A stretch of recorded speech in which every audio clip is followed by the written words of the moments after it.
Once we see that as human beings, we are basically relational responsive beings, that this is where we begin. And then you realize that throughout almost human history, people have been saying love is the answer. And then so the obvious, in a certain sense, our book comes right in there and says basically, yes, that's actually true. So what is standing in the way? What is standing in the way?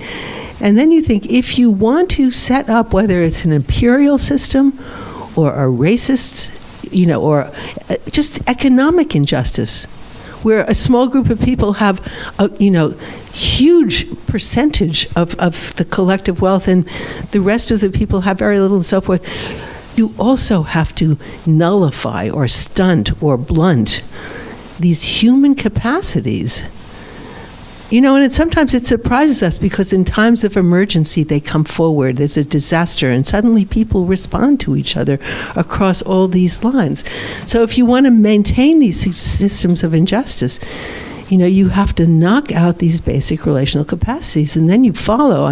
This is what I did for a number of years, is really just follow children's development, and you see they come to the point where, for example, our capacity for empathy, which depends, all the neuroscientists say this, are our ability to think about what we're feeling, because we pick up the feelings of other people, and if we think about it and so forth, that you have an initiation to knock that out, which opens the way to imperialism and exactly what you're talking about.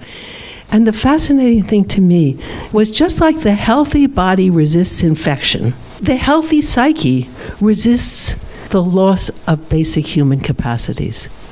So the healthy psyche resists the loss of human connection, the loss of connection with ourself and the loss of connection with other people.